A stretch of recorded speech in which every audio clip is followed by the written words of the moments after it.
Good morning and welcome to the Unitarian Universalist Community Church of Santa Monica. I am Abby Arnold and I am your worship associate this morning. Yesterday was Independence Day, the 4th of July, the day when the United States traditionally celebrates its autonomy and freedom.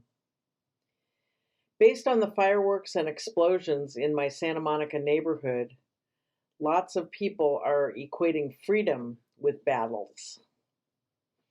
I've never thought that violence was a good way to resolve differences, but I know that most people who go to war believe at the time that it is the only way to win freedom. It's part of my family's lore. When I protested the Vietnam War, I was reminded that my great-grandfather fought for the Union in the Civil War, and my dad fought against the Nazis in World War II. Both my grandfathers fought in World War I, surviving influenza and lifelong disabilities.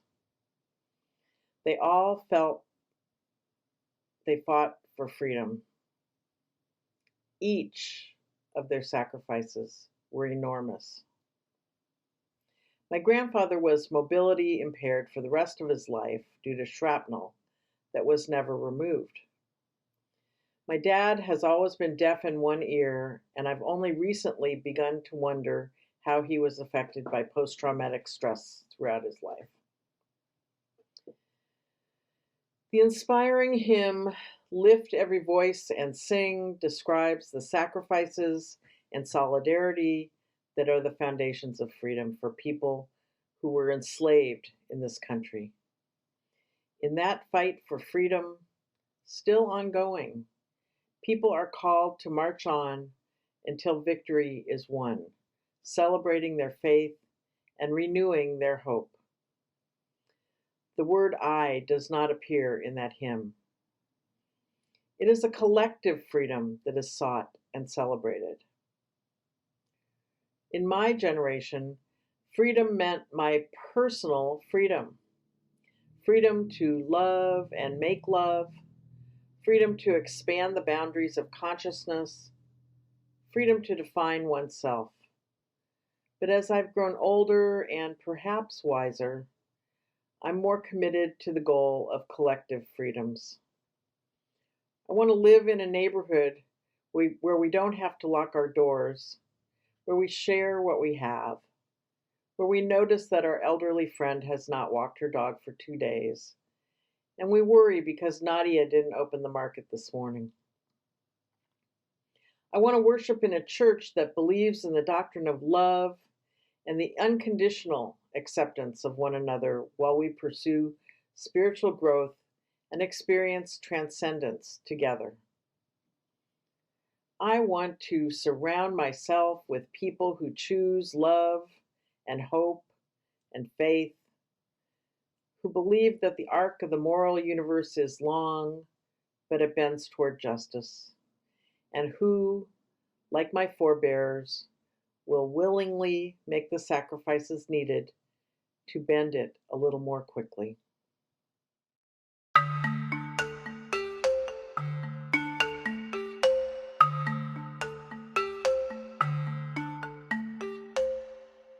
I light the chalice today with the words of Nelson Mandela.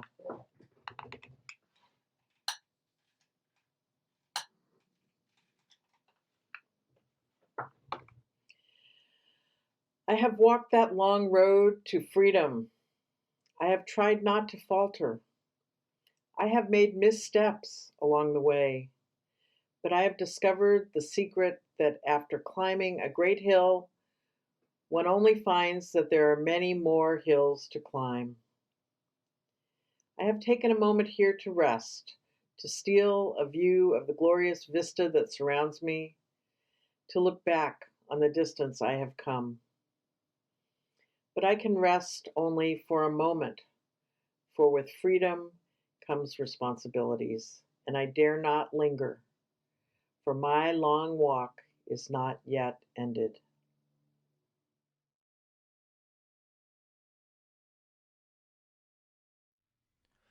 We are the ones, we are the ones, we've been waiting.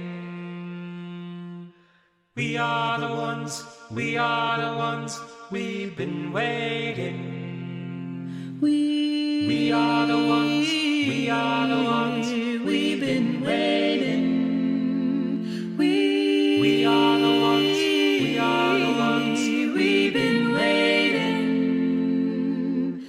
We are the ones, we are the ones, we've been waiting.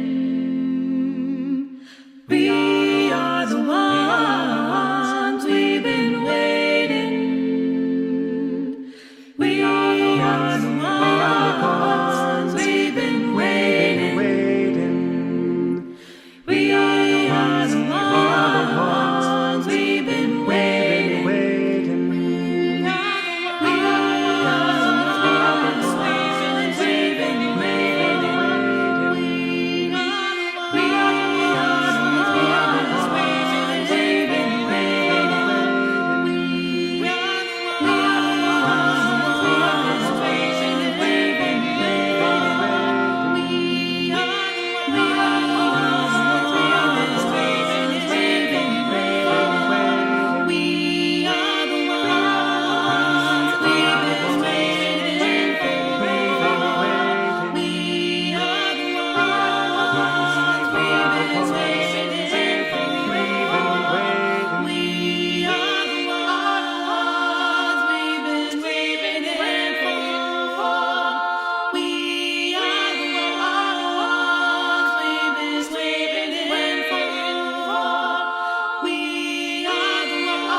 We are the ones, we are the ones, we've been waiting.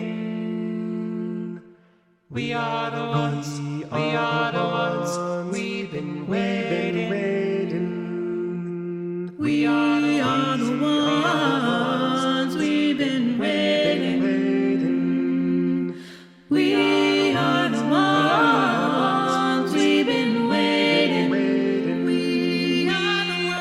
are the ones, we've been waiting.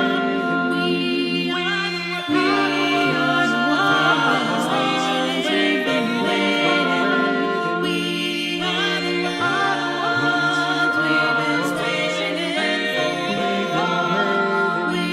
are the ones, we've been waiting.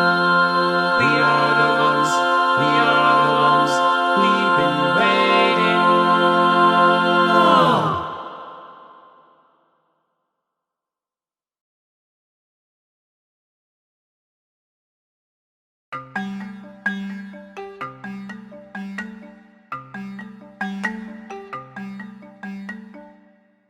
The team bringing you this service is led by the Reverend Dr. Kikanza Nuri-Robins, a member of our congregation who will be preaching this morning.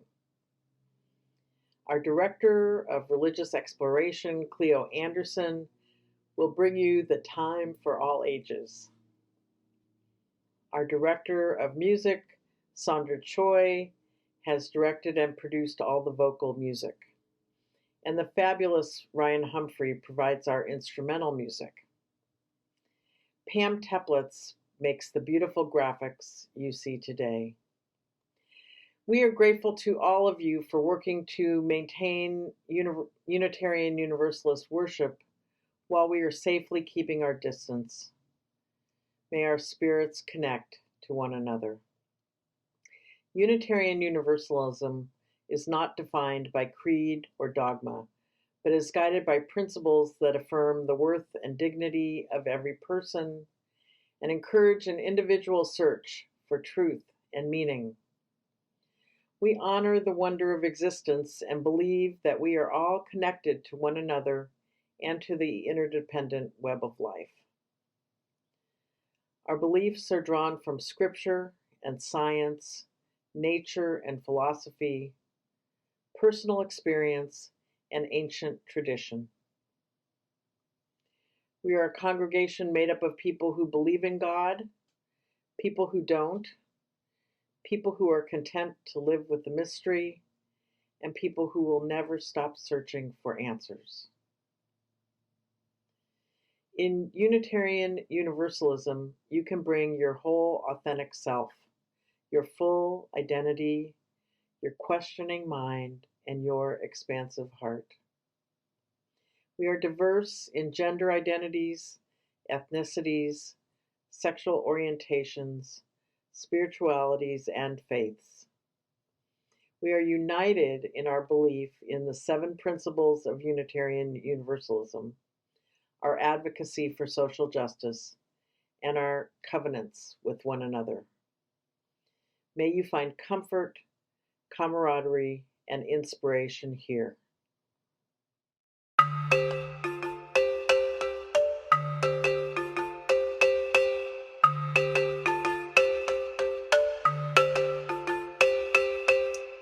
Please join me in reciting the covenant of the Unitarian Universalist Community Church of Santa Monica, and then singing our hymn of praise. Love is the doctrine of this church. The quest for truth is its sacrament, and service is its prayer. To dwell together in peace, to seek knowledge in freedom, to serve humankind in fellowship, thus do we covenant with each other.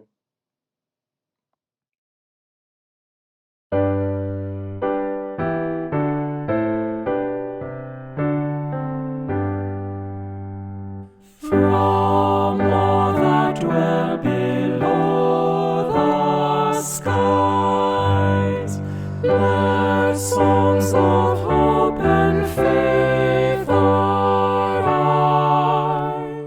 Let peace, goodwill on earth be sung through every land by every tongue. It's time now for our story for all ages, but this week we don't have a story. Our Director of Religious Exploration, Cleo, is recovering from a fall, and she can't be with us today. So we are wishing her a very speedy recovery, and we look forward to her return with lots of exciting and inspiring stories for all ages.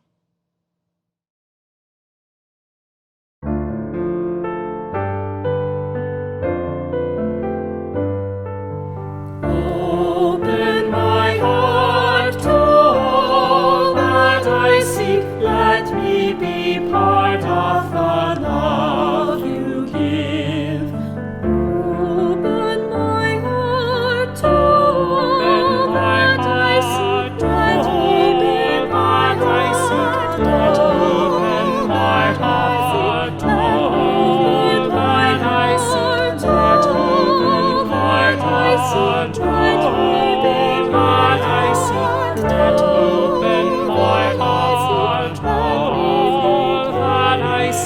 Let me be part of the love you give.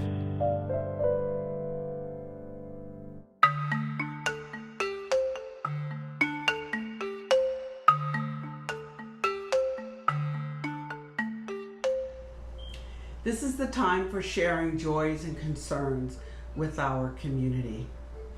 We reflect with great joy on the wonderful congregational meeting that we had last week and all of the work that went into it. We also celebrate with great joy that our minister, the Reverend Jeremiah Callanday, has taken a rest, a well-deserved and much-needed rest. And we think about him, we send him off with gratitude for all that he has done with us and for us over the past 9 months.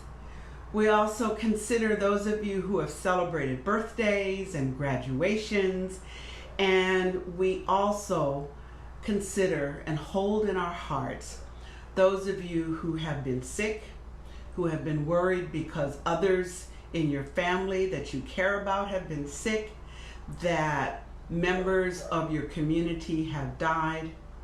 We hold all of them in our heart. This is a time for joy and for concern, for happiness and for sorrow. And so we take this moment to be mindful of the things for which we are grateful, the things for which we are concerned, the things that we celebrate, and the things that we mourn.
Our reading this morning is from Olive Schreiner.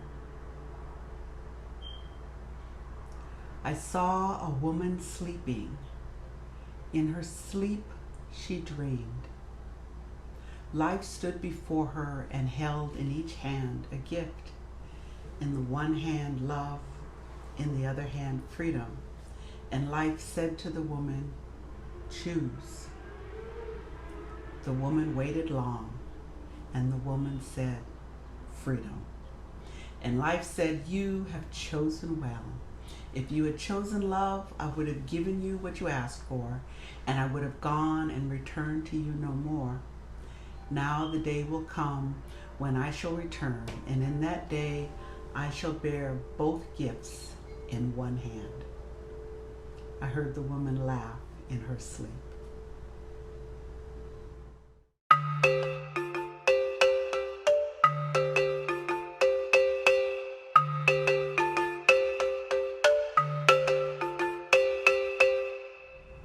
Many years ago, the music director of the church where I was working called to ask if I would be in a production for the 4th of July service. I don't sing, I told him, you know that. No, this is a speaking part, he said. I want a diverse group of people to talk about the Declaration of Independence and what freedom means to them. The Declaration of Independence wasn't written for my people, I told him. Sure it was. It was for everyone. No, my people were enslaved at that time. And as a matter of fact, several signers of the Declaration were slaveholders. No, that couldn't be true. Yeah, it's true. Moreover, the Declaration of Independence wasn't written for most people. It was written to protect the rights and property and privileges of landed white men. My people were included only as property and only as 3/5 of a person. 5 of us counted as 3 people. We didn't count as much as their horses or their cows. They were counted 1 for 1. So unless your script includes that, I told him, and we'll have a woman speak to talk about how her people weren't included, and have someone from one of the indigenous nations of this land speak about what happened to their people, no, I won't be in your show. Now that conversation would never take place in a UU church, but if it did, we know the story would end with a very different kind of show. In my case, the story ended with that phone call. The music director said his show was about the joy of freedom and he wasn't interested in making a political statement. I didn't consider it political, I considered it truth. But because he was in charge, he got to make the rules. He had the power and the privilege to tell the story the way he wanted to tell it. He was free to guard the gates of perception. He was free to preserve his understanding of what happened and what happened meant. I had the freedom to say, no, that's not my story. So even within the container of his power, I was able to find some freedom. Over the last few months, most of us have felt what it's like to have a certain level of freedom taken away from us. And those of us who are lucky have been able to find freedom within the container of quarantine and isolation, working remotely or not working at all. Usually around the 4th of July, we talk about freedom and liberty in a political sense, in a sense of our connections to our country. This morning, I invite you to think about freedom and liberty as it relates to who you are as a citizen of the planet, who you are in relationship to others in the world, and who you are in relationship to the source of all there is. In our reading this morning, Olive Schreiner talked about having to make a choice between freedom and love. Many of us, particularly those of us in the Western Hemisphere, think of our choices as binary, that we must have one thing or the other. Very rarely do we get both. But the truth is that choices are complex and multifaceted, and by choosing one thing, yes indeed, you probably are not choosing something else, but by choosing one thing, you are probably choosing a whole package of other things. And that's what I'd like you to reflect on. What is it that you have the freedom to choose? And what does it mean when you choose to exercise your freedom? And in the midst of a container that might constrain your freedom, what can you find within it? Years ago, I chose freedom in my work. I chose not to work for a school district. I chose not to teach at a university. I chose not to pastor a church. I chose not to work for a denomination as staff.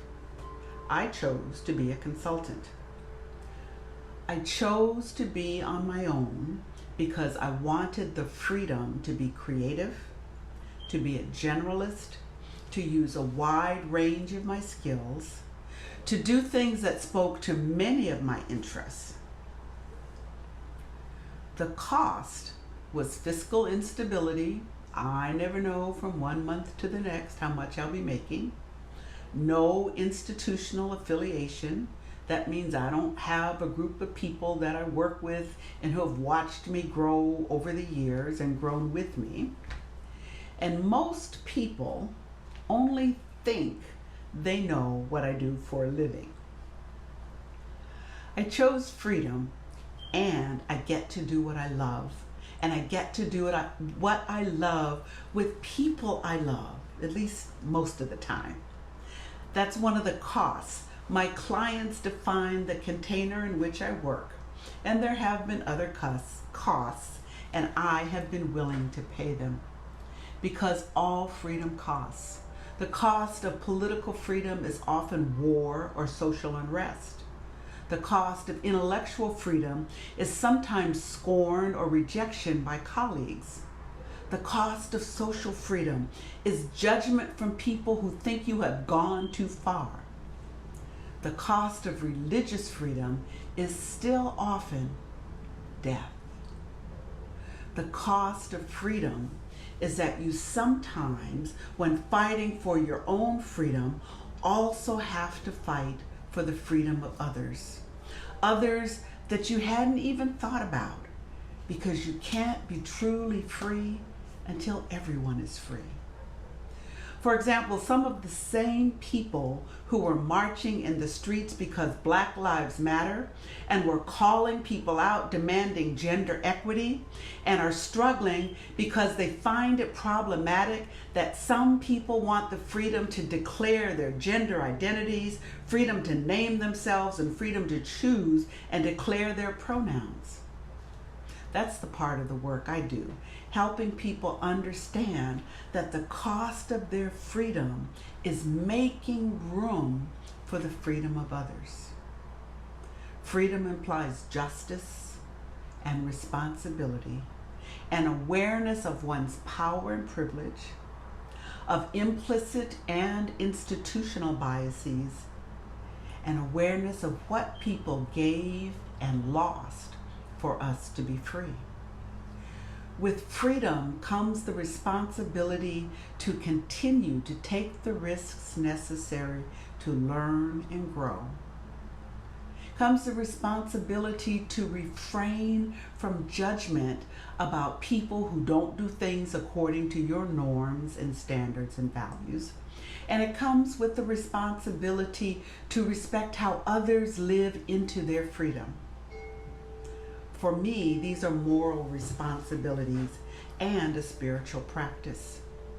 To work for justice, to be a witness, an ally, and an advocate. That's what it means for me to have freedom. It's a challenge, and some might consider it one of the costs of freedom.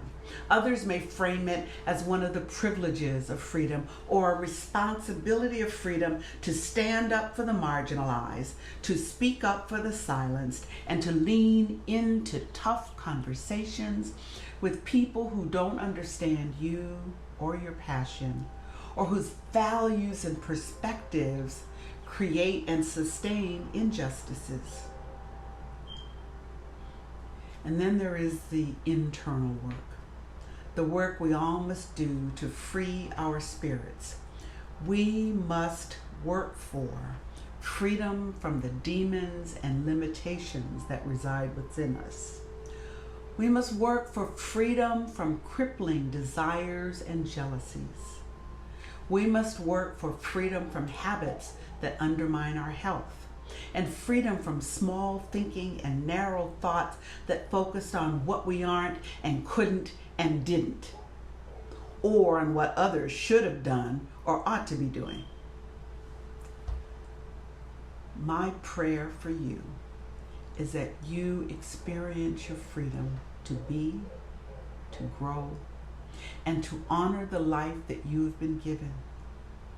I pray that you find the courage and voice to be a witness to the lives around us, that you lift your voice and sing with the harmonies of freedom, that you sing a song full of hope, that the light of our flaming chalice shines brightly on our freedoms and the pathways to justice, that you sing a song full of hope, that light shines from within us, lighting those secret spaces that are shadowed by our failures, insecurities, missteps, and secrets, so that each of us becomes a beacon of justice and love and freedom.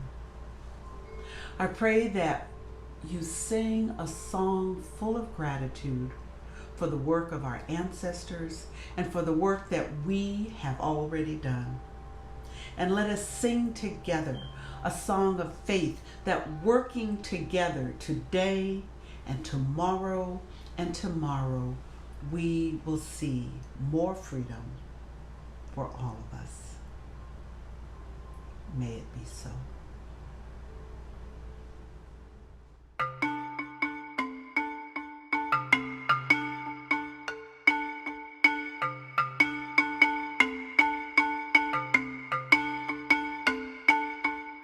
We come together for more than ourselves. Our practice in this church is to dedicate half of our non-pledge Sunday offerings to organizations doing work in the world that advances our Unitarian Universalist principles. The other half of the offering is used to support the life of our church. This month, half of our Sunday offerings will go to the Westside Food Bank. Your support will help keep our vulnerable neighbors' food secure. As Los Angeles extends lockdown orders and many businesses remain closed due to coronavirus, thousands of furloughed and unemployed workers face poverty and food insecurity. Our church has long supported the Westside Food Bank, collecting canned goods at each Sunday worship service, volunteering, and raising money. Right now, the food bank's most urgent need is for cash to purchase essential food. Please support the mission of our church and our longtime partner, Westside Food Bank. To give right now, text $20 GCC to 844-982-0209. One-time only credit card registration is required. And we thank you for your generous support.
Lift every voice and sing till earth and heaven ring, ring with the harmonies of liberty. Let our rejoicing rise high as the listening skies. Let it resound loud as the rolling sea. Sing a song full of the faith that the dark past has taught us. Sing a song full of the hope that the present has brought us. Facing the rising sun of a new day begun, let us march on till victory is won. Stony the road we trod, bitter the chastening rod, felt in the days when hope unborn had died. Yet with a steady beat have not our weary feet come to the place for which our Father sighed. We have come over a way that with tears has been watered. We have come treading our path through the blood of the slaughtered. Out from the gloomy past, till now we stand at last, where the white gleam of our bright star is cast. God of our weary years, God of our silent tears, Thou who hast brought us thus far on the way, Thou who hast by Thy might led us into the light, keep us forever in the path, we pray. lest our feet stray from the places, our God, where we met thee, lest our hearts, drunk with the wine of the world, we forget thee. Shadowed beneath thy hand, may we forever stand, true to our God, true to our native land.